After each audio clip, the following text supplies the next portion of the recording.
The role of women is a topic that is receiving a great deal of attention, not only at the regional Gulf or Arabian level, but also at the international level. However, the importance placed on this matter in Gulf societies is quite remarkable, given the relatively recent development process of the region that was initiated with the discovery and production of oil in the 1940s and 50s.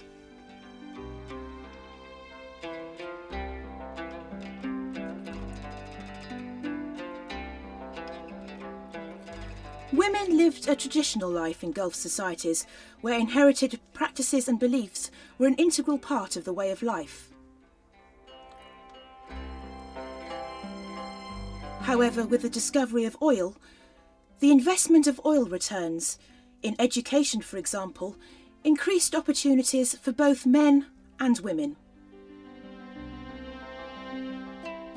More and more women joined the workforce to supplement their families' incomes, and this necessitated reconsidering their role, moving away from the traditional form to being seen as more of an equal partner.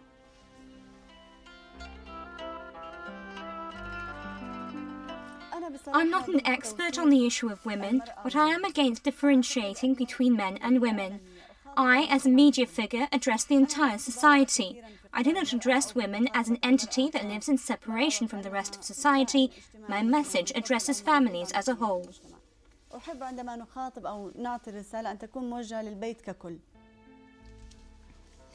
Education played a major role in changing the circumstances of women in the GCC countries, as well as in the social and cultural advancement of both men and women. The role of education is particularly important for women, as it opened the door for them to enter the workforce. The higher the educational level of a woman, the greater are her chances of getting a job.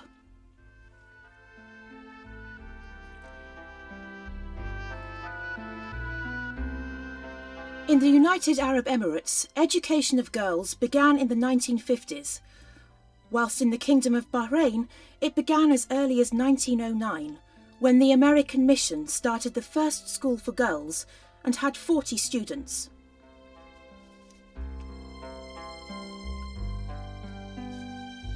Female education began in 1960 in the Kingdom of Saudi Arabia, when the General Directorate for the Education of Girls was established under the supervision of a committee of senior clerics.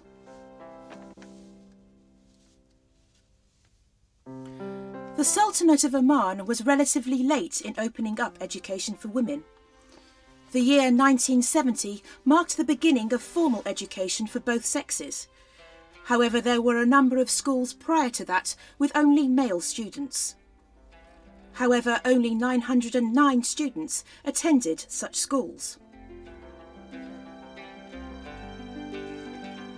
The education of girls in the state of Qatar began in 1955, only 3 years after the inauguration of the first school for boys. The girls' school had just 55 pupils. The state of Kuwait opened the first school offering formal education to girls in 1937. These beginnings were the foundation for an accelerating educational development process when the role of women in education and society became more recognised.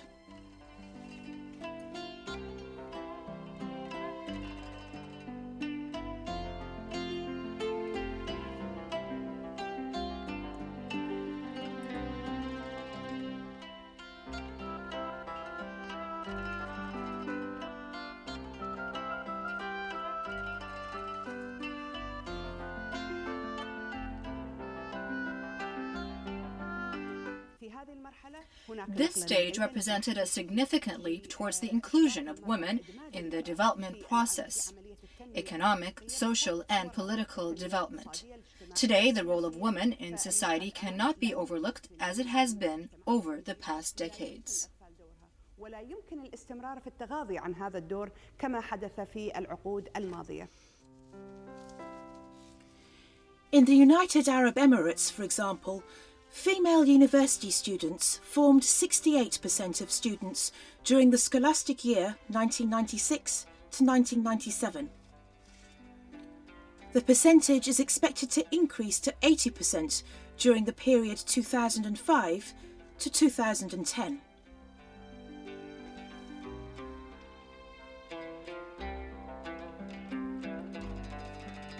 In the Kingdom of Bahrain, on the other hand, the percentage of female students in higher education has reached 62% of all students.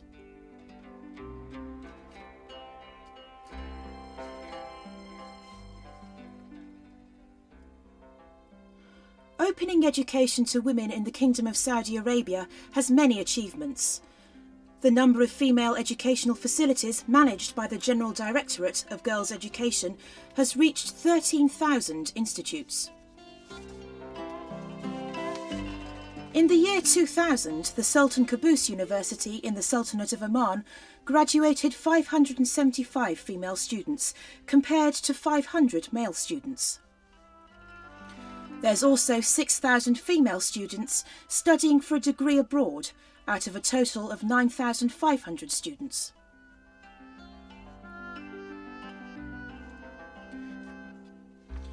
The number of students accepted to Qatar University is on the rise.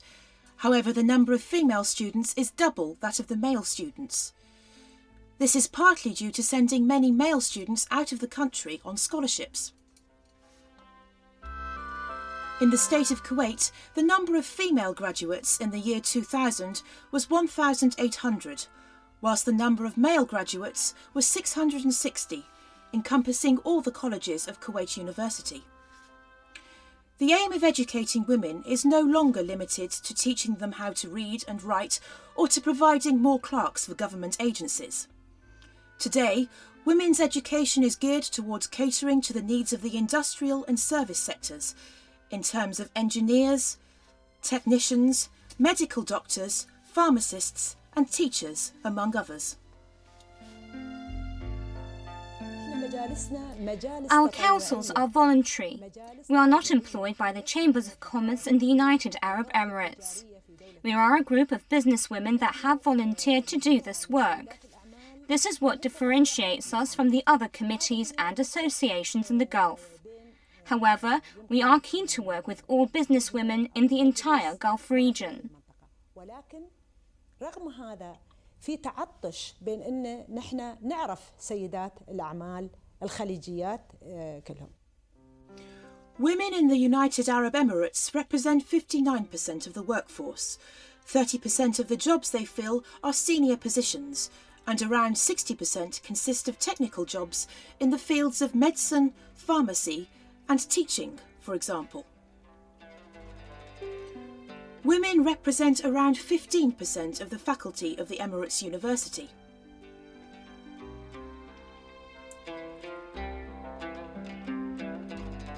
Women have also joined the military, police and customs. Around 2,000 female employees work at banks, representing 57% of the total number of the national workforce in this sector. And as a result of expansion in female education, women's societies began forming to further their role in society and development. The first society of this nature was the Al-Nahda Society for Women, which was formed in 1967. The society concentrated on trying to eliminate illiteracy and emphasised cultural activities of particular interest to women. Female societies were also formed in Abu Dhabi, Sharjah, Al Quwaim and Ajman in the years 1973 and 1974. 1975 marked the establishment of the Women's Union, an umbrella group consisting of all the female societies in the country.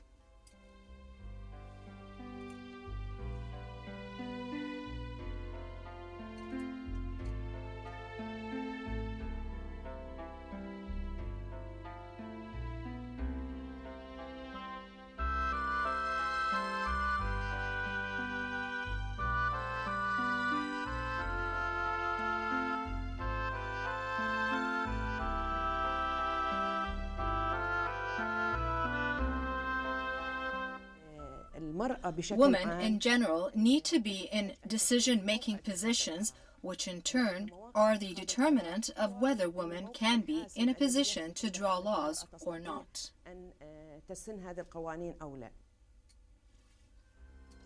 The Kingdom of Bahrain has come a long way in granting women their rights, since it was determined that female emancipation is one of the main methods of measuring the extent to which nations are advanced and civilised.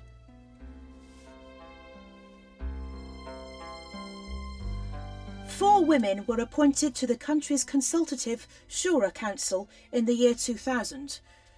By 2001, women were enjoying much success, as they are now represented in the Committee for Drawing the Mandate, as well as the committees for activating the mandate and amending the Constitution.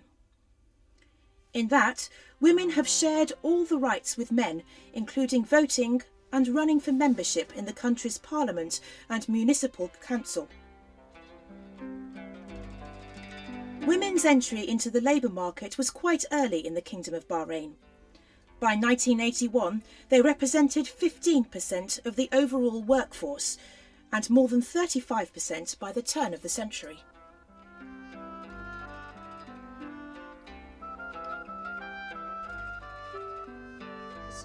Women are a true challenge to men.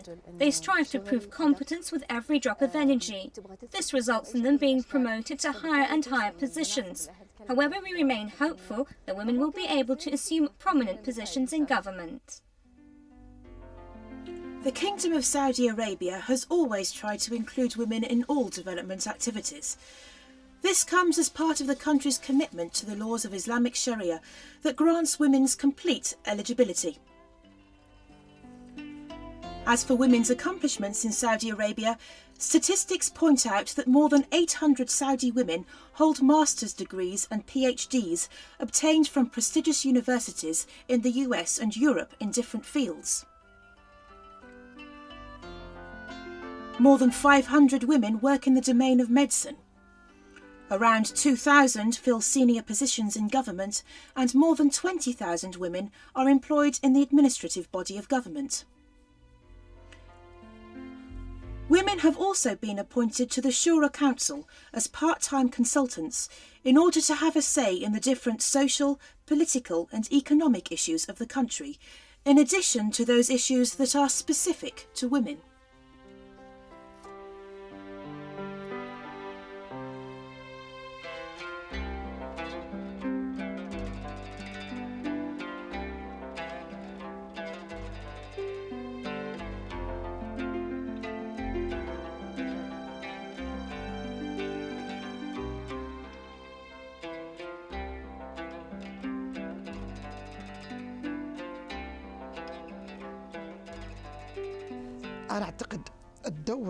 I believe we are beginning to notice an important role for women in the field of charity work.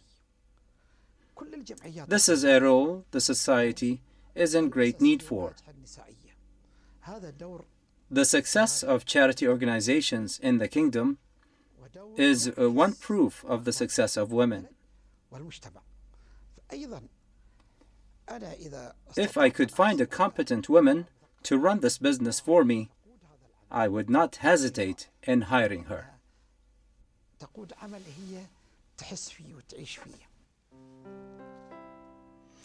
Omani women receive special attention. This is evident in the efforts exerted by the state in encouraging and securing their participation in public agendas and achieving higher levels of education. As a result of the overall development and the particular efforts exerted in the area of female advancement, 30% of public office staff is made up of women, 4% occupy leadership positions, and 5% are at the ministerial level. Women were allowed to run for office and vote during the 1994 elections. Since then, 2 women representing 2 states have been elected to the country's Shura Council. Additionally, 5 out of the 54 members of the State Board are women.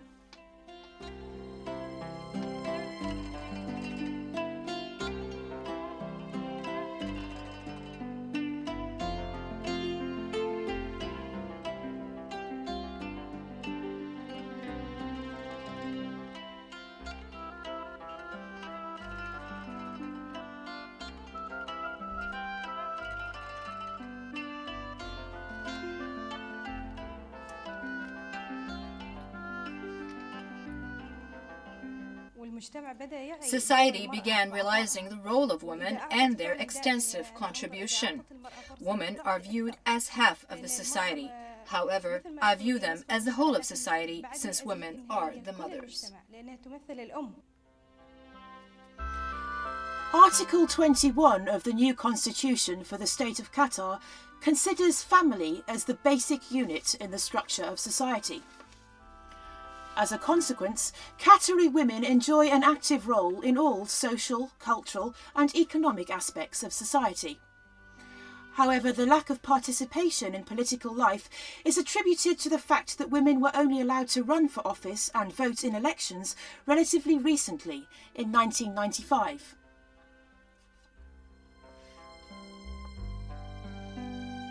Qatari women have a clear contribution in the fields of health and education. Women also play a major role in the cultural field. They've participated in the United Nations High Committee for Children's Rights. Women head up 3 sections in the Ministry of Justice and have written various articles and novels about the last century.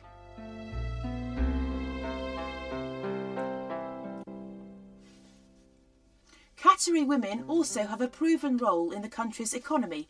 This is perhaps most visible through the contribution of the Women Investment Company, a company established in 1998 and owned by a number of Qatari businesswomen and the National Bank of Qatar. In the year 2000, the Businesswomen's Forum was established to participate in securing a favourable social atmosphere for women to have a role in the development process through encouraging them to create small businesses and manufacturing projects.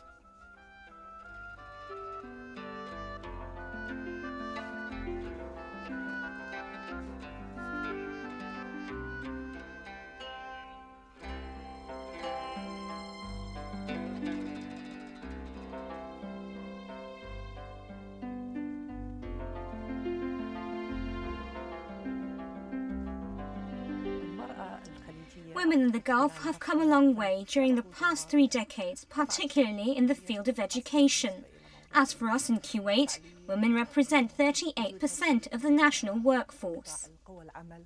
فالآن إذا أنا أتكلم على دولة الكويت، الآن إحنا عندنا المرأة وصلت إلى 38% من نسبة القوى العاملة. Women in Kuwait enjoy a special status as guaranteed by Islamic Sharia and the Constitution of Kuwait, Article 41 of which guarantees the right to work for every Kuwaiti, whether male or female, and the right to choose the field of work. The Constitution also guarantees women's freedom to practice trade and crafts with no restraints. These are clearly interpreted in the laws and regulations drawn up to implement the Constitution, such as the Civil Service Law and the Private Sector Labour Law, as well as the Law for Trade and Crafts. Since 1962, women in Kuwait have been members of labour unions, a factor that has contributed greatly to improved working conditions and rights for Kuwaiti women.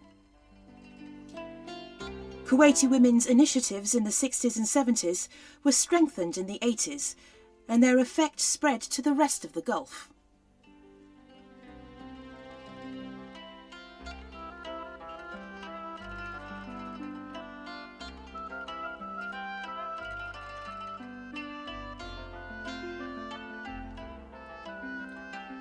The increasing number of educated women in prominent positions has secured their role in society's development. In every domain, women receive respect and gratitude for the contribution to society. Women in Kuwait were successful in securing complete rights, including education, work, participation in various activities, and leading positions, such as ambassador and representative to the United Nations, president of the university, under-secretary, and finally a ministerial position after women were granted their political rights to run for parliament and vote in 2005. This came about as an appreciation for the role of women that they have played in Kuwait's development and progress.